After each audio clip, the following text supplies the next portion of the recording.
So, my name is Russ Charters from Complete Preservation, and here we have Paul Walker from CK Walker Damp and Timbers.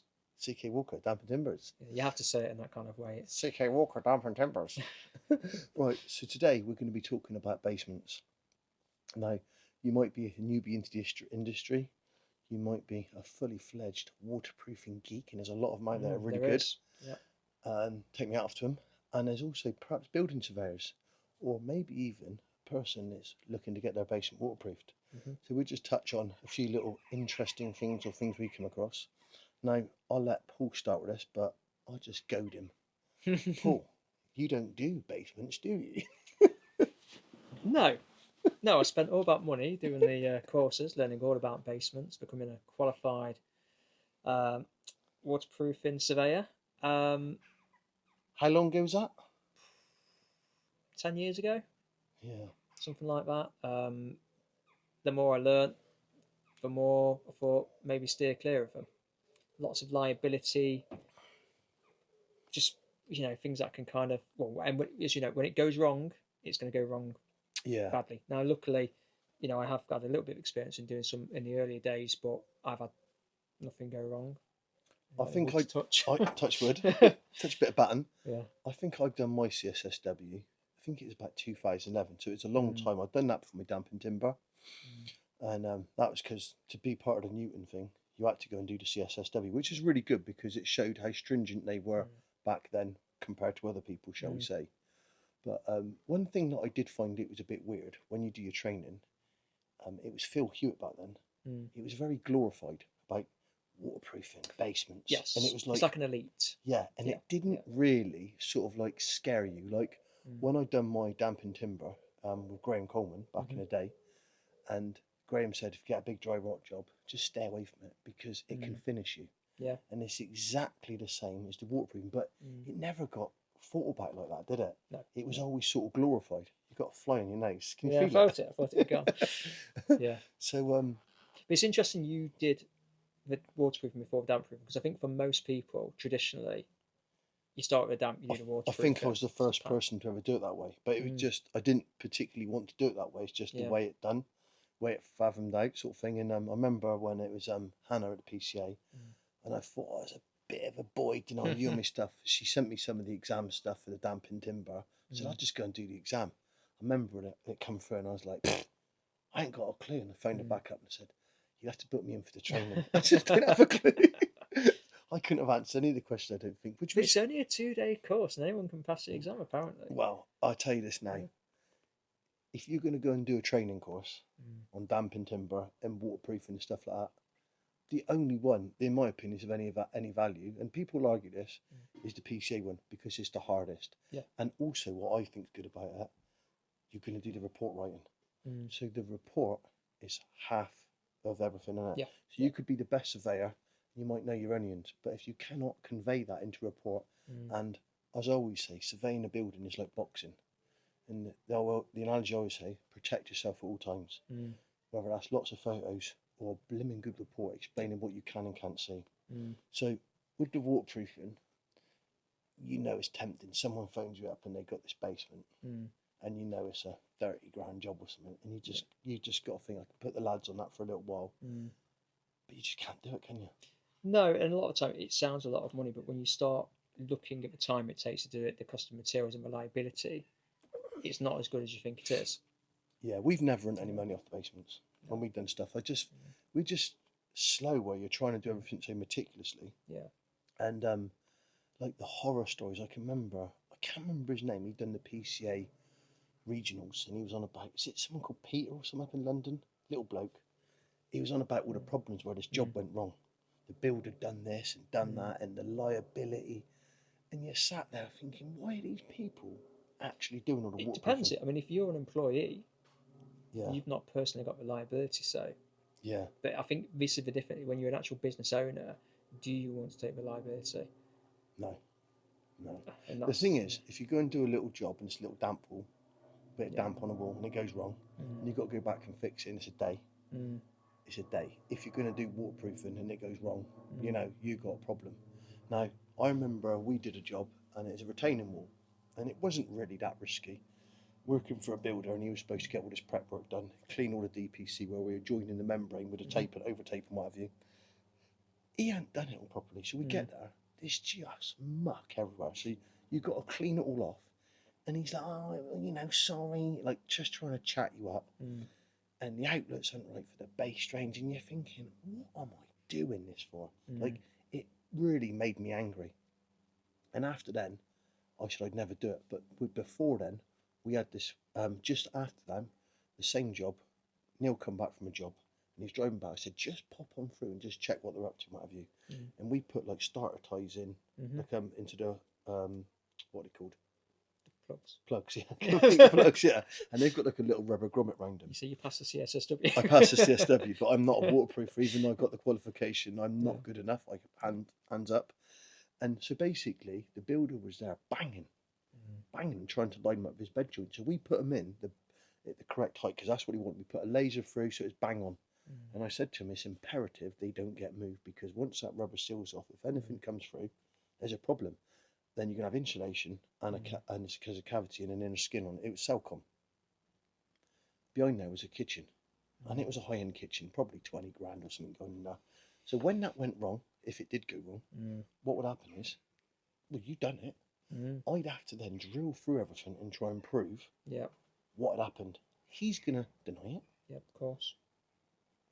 I haven't got a picture of every single plug, which I probably should have done. Because if water gets in, it's automatically going to be assumed. You're the waterproofer. Yeah. So you take the responsibility for it. So yeah, you're right. Yeah.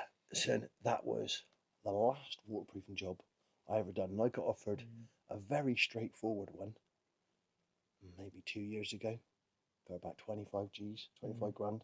Very straight to a job. But I've made this promise to myself and Mrs., because obviously she's part of the business, because she knows how much it winds me up, I'd never do it again. So I couldn't do it. So if you said to me, I've got a job around the corner for you, and it's loads of wonga, I just couldn't do it, right? So have you had any lot of like horrors you come across? Well, you see lots of people who've had a go at it themselves. Yeah. And this is the big thing, I suppose. There's a big confusion between damp proofing and waterproofing. Massive. Yeah, it's a very good point. People with a cellar, it's not damp proofing. You're controlling water, therefore it's waterproofing.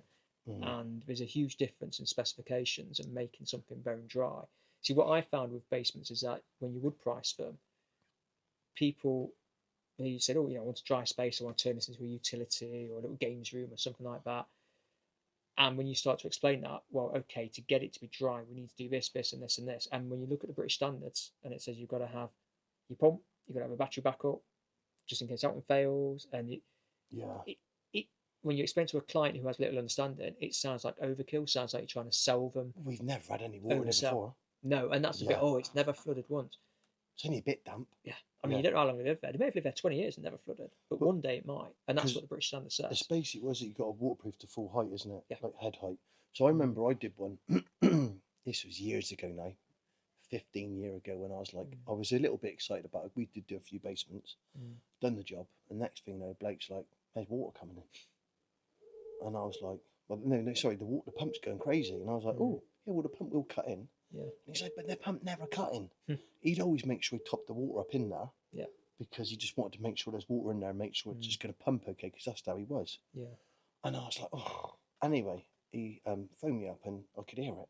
What? It was like on all the time. And I was like, mate, it's got to be a leak. So I drove over there and I was like, mate, it's a leak. Mains water leak, it's got to be. So I'd done some tests, proved it was a mains water leak. The water board come out and done it. And it scared me.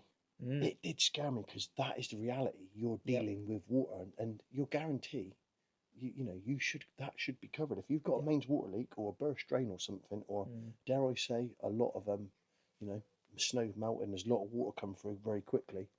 You can't get out of that. Yeah. And this is the sort of liability of it. Like, you're under fire, aren't you? Yeah, and absolutely. To repair that building, don't even bear thinking about. No. But we've all seen like the bodge jobs. Have you got any like bodge jobs you've seen? Well, yeah, like I say, you see where builders had a go. For example, they bought it from local merchants, some membrane, and they put it on backwards. You've had like studs on the membrane, faces the wrong way. It's not taped up properly, and or they've just put it on the walls, not put it on the floor. Although you do see the builder's classic, which is just literally damp-proof membrane. as in what you put on the concrete floor. Bit of DPM. Just put it round the walls and put some stuff in front of it. But the thing is, I don't think they realise, bloody flies, the liability. No, not at all. No, Yeah, no, because none of them they've not had any training to be aware of the liability. So the risk is huge. Yeah. And talking about risks, so one of the things I come across a lot when people, maybe not so much, I get more inquiries about it when people are speaking to me about it, is where, lime. Now, lime is a fantastic product. There's no doubt about it. It is brilliant, and it should be used where you can use it. But below ground, it doesn't belong below ground when there's basement, because it just doesn't work when there's water coming through. And I've seen some horrendous stuff over the years, and one of the ones we've done on the road, it was, I don't know what they were thinking. Like, there's water coming and seeping the floor and wall junction. Do you actually think lime's going to hold it back? It's like brain dead. It's unbelievable. But I think where lime is so, dare I say, fashionable now, everyone's talking about breathability and all this, that, and the other. It is quite common for people to remove some form of damp proofing system, and it could be they've got a bit of mould or condensation on the wall. Yeah. They strip it all off, and it's like a tank in. Yeah. And they put the lime on, and they've got a problem. It's a shame because it's misguided. It's clearly done with thinking they've got the best interest of the building. But it's the money. Well, yeah, the person selling it maybe is for the moment. From the homeowner's point of view, you can see why they would think, "Oh, that sounds a nice idea."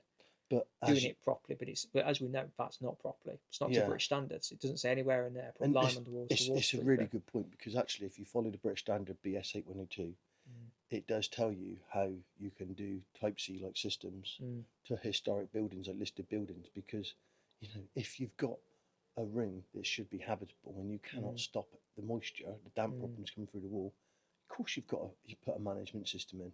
Like, who would live with a damp wall down there? Yeah. So it's realistic. You think, I would say an averagely competent surveyor should follow it. And I remember I was chatting to a building surveyor not so long ago. He's a lovely chap, very knowledgeable. And I was chatting to him about similar sort of things. I said, well, you just followed the British standard, didn't you? With everything. If you're going to go to court, if you say, well, I followed the British standard, I've done this, I've done that. But how many people look at the British standard? No. You've got to pay for it. So we've seen it because we've done the qualification. We needed to buy that document and read it. Did you buy it? Yes, of course. The latest copy of the 8102 is not. It's, a friend sent it to me, but you said you can never use it. Yeah. But it's good for reference. But like I say, no one's going to get to see it. The consumers don't get to see it, so they can't look at it and then judge the contractors that are coming out and see if they're going to be abiding by it. Not that most people would want to read through something like that, but it's not openly available is the point. How much is that document now? Is it about 80 quid, 100 quid? I got a funny feeling it's like 1.5. Is it more? I don't know. Yeah, it's a lot of money. I can't remember how much I paid for it. Yeah, how much? Yeah.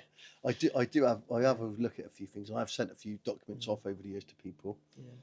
Wink, wink. To be fair though, the PCA, got to give them the due. They've got a lot discount now. They get discount with it? No, I believe a lot of their stuff is available publicly. They probably got a few. If you go onto the PCA website, there's probably a few links on there to some of the stuff. Some best practice. Best practice, yeah. So it's a good starting point. Yeah, because that's the biggest thing. Like, I remember when I did sort of like, I'm embarrassed to say I got a bit into the waterproofing, and I remember, I don't know if you can remember, it's probably before I knew you, I got an alarm system put together. Did I ever tell you about that? No. So basically, if you could imagine, you could put a twin pump system in, and it could be all singing and dancing. But if somebody turned that power off, and all the battery backup had gone flat, how could you prove it? Yeah. So I had basically an alarm system. It was like a burglar alarm system, and it cost 25 quid a year to monitor it. And I put it together with a chap, and nobody was doing anything like it at the time. And I thought, this is going to be a gold mine. Going to go on Dragon's Den. Yeah, and do you know what? Nobody wanted it. But now, guess what? Everyone has got. Oh, we've got high water alarms and all sorts, yeah. And they've got like all monitoring, everything in it, what's been used, this, that, and the other. It's like, it was the future, and that was like quite futuristic back then, but nobody wanted to know. So, what would you give as any advice, as any tips for, just say a building surveyor going to look at a damp basement? Have you got anything you can, as a little tip? If you've got any tips, drop them in the comments, because even though I don't do any waterproofing like you don't, Mm. it's always nice to hear people's little tips and that. And this, it's important to have an awareness of it. You don't need to be an expert in it. I'm glad I did the training, and I would recommend people do it because I think it crosses over. You know, obviously with damp especially, it crosses over. There's walls which are partially below ground, which to a lot of people just think it's damp proofing, but technically it is waterproofing. So I lie, I do a little bit of waterproofing, very low risk stuff. You have to be able to kind of cross over a little bit, but I would say, especially building surveyors, they might not need to be an expert in the British standard, but they need to know the difference between what is an area used for storage and what is going to be converted to a room, habitable, and what advice to give, and that has got to be British standards. I think there's a seagull. And also, what was I going to say? Basically, how to repair it. So, as a chap local to me called Jeffrey Hunt, he's a very, very great building surveyor, good friend of mine, Jeff, and we had many discussions about this sort of stuff. And Jeff went and done the CSSW training. I didn't think he didn't do the examination. Yeah, but like and then he's one of his things. He says one of the worst buildings to survey is a basement in Bath. You've got everything above it coming down. Yeah, you've got drains underneath it. You've got drains within it. And this is a good point because when you're a building surveyor, you've got to think a surcharge. So you can put some stuff in place for that. But the bottom line is when that drains or that water comes through, that could be foul. And if they haven't got a warranty, like some of the people think they've got a warranty or they claim under insurance, like the ones where they're removing the cement tanking and they're putting lime on, I shouldn't laugh, but people actually have had this happen to them that I know, and the building's flooded with foul, and basically they're saying, well, it wouldn't have flooded if you'd have had your tanking on there you took off, so they wouldn't have it. And you've got to remember, that building survey report is going to be gold because that will be used as evidence. If you went in there and said, oh, it's got a cement tanking system on there, cement render, it's probably a tanking system. If you tell them to take it off and put lime on there, technically, I suppose that building surveyor could be liable because, you told them to remove your waterproofing and you're at risk. So how many damp proof courses have you seen in basement walls? As in retrofit chemical ones? Yeah, you've probably done most of them. The worst one I saw was someone put some, I won't name the company, but I don't know, you cannot really, some kind of rods were put into the wall. Oh, yeah. And the person who'd done it was a builder and he'd not long been on a practical training course. And that's where a little bit of knowledge is dangerous. Yeah, I think the thing is, it's like you just said earlier on, you've got two different systems. You've got damp proof and above ground, and you've got waterproof and below ground. And there's a massive difference. To know the difference between them, definitely. And even though, like I said earlier on, I've done the waterproofing qualification, I'm not a waterproofing specialist. No. When you speak to somebody like James Hockey, and like he is just a lovely bloke, but he's an absolute geek. He lives and breathes waterproofing. To be fair, I've just referred a job to him last week. Have you? It's only, and to be fair, that was just partially below ground, but it's on multiple different levels. Yeah. So it would need a Type C system. So it was complicated with the amount of drainage channels, radon issues as well. Yeah. I mean, that's going to a whole minefield. Talking radon. This is another point on that. Yeah. So I passed it on to him, knowing that he's not too far from me. He's a waterproofing specialist. He knows about radon. It felt the right thing to do. But like for my lads, they like to fix things. Right? When you're waterproofing, you just like kick membranes around the walls and bang a load of plugs in. And this is no disrespect to any of the waterproof people. I just find it boring. Yeah. I find the surveys boring. I find the work boring. Yeah. And it's very, very high liability. Yeah. Like you see a lot of people now, like people going off and doing like a training course with manufacturers or what have you. And it all sounds so easy, doesn't it? You put this in, what have you. Yeah, it is. Until it goes wrong. So my advice is if you're a building surveyor, is do your due diligence, check everything. If there is any sort of waterproofing there, is there channels where you can actually maintain it? Is there pumps, battery backups, alarms? How long is that battery backup going to pump for? Yeah. Is there any sort of drainage in there? And you can't make assumptions either if you're looking at basements that have been done for a while, because as we know, years ago when the membrane systems first came out, how many people put them in without putting drainage channels in? All of them. If you just relied on it going onto the floor, and how many people put that the anti-lime type stuff on the floors? None of them. So by now, most of them will probably be clogged up. So it's always especially a little bit. The new build ones, isn't they? Yeah, so it's a lot of, just because you think it's been waterproofed. So realistically, if you're a building surveyor and you go to go look at a property and it's got a basement, I know they're saying if it's a level 3, you shouldn't be referring people. But I don't agree with that. I think you've got to with that. Yeah, it's you've far got too it's, specialist. It's too much problems, especially what was that bloke that got sued? What was that big thing? Oh, the one recently. I can't remember what it was. He's done like home buyers or it's level 2, and he got basically a bit tucked up, and there's like a massive claim. Like, why would you want to have that liability? Yeah. Like, there's a lot of pressure on him, isn't it? It'd be like you say, not to refer things on, but you. I think it's just peer pressure from a lot of people whinging about you shouldn't do this, and there's certain people that saying about damp, you should be doing this and doing that, you shouldn't be doing this. But the bottom line is you've got to stick to your guns and know what you're doing. Innit? Absolutely. Should we wrap that one up there then? Yeah, I think we've bored them enough. Yeah, basements.